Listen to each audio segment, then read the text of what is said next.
ಮೈಸೂರು ಜಿಲ್ಲೆ ಕೆಆರ್ ನಗರ ವಿಧಾನಸಭಾ ಕ್ಷೇತ್ರದ ಡಿಸಿಸಿ ಬ್ಯಾಂಕ್ ನಿರ್ದೇಶಕ ಹಾಗೂ ಶಾಸಕ ರವಿಶಂಕರ್ ಅವರ ತಂದೆಯವರಾದ ದೊಡ್ಡಸ್ವಾಮಿಗೌಡ ಅವರ 75ನೇ ವರ್ಷದ ಹುಟ್ಟುಹಬ್ಬವನ್ನು ಜನಸೇವೆ ಮಾಡುವ ಮೂಲಕ ಆಚರಿಸಲು ಕಾರ್ಯಕರ್ತರು ಪೂರ್ವಸಿದ್ಧತೆ ಸಭೆ ನಡೆಸಿದರು.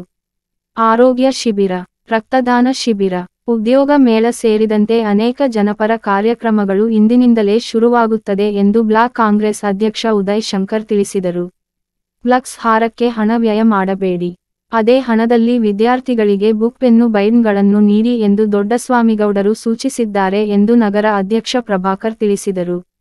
ತಾಪಂ ಮಾಜಿ ಅಧ್ಯಕ್ಷ ಚಂದು ಮಂಜಪ್ಪ, ಬ್ಲಾಕ್ ಕಾಂಗ್ರೆಸ್ ಅಧ್ಯಕ್ಷ ಎಂಎಸ್ ಮದೇವ್, ವಕ್ತಾರೆ ಜಾಬೀರ್, ಹಾಡ್ಯ ಮಹದೇವಸ್ವಾಮಿ, ನಾಗೇಂದ್ರ, ಗೋವಿಂದೇಗೌಡ, ಸಿದ್ದೇಗೌಡ, ಶ್ರೀನಿವಾಸ್, ಪುರಸಭೆ ಅಧ್ಯಕ್ಷ ಶಿವು, ಕುರುಬ ಸಂಘದ ಅಧ್ಯಕ್ಷ ಶಿವಣ್ಣ, ಪ್ರಸನ್ನ, ಪ್ರಾಧಿಕಾರದ ಅಧ್ಯಕ್ಷ ಮಹೇಶ್, ನಟರಾಜ್, ಅರುಣ್ ರಾಜ್ ಸೇರಿದಂತೆ ಕಾಂಗ್ರೆಸ್ ಕಾರ್ಯಕರ್ತರು ಇದ್ದರು. News public, CCTV Mysuru.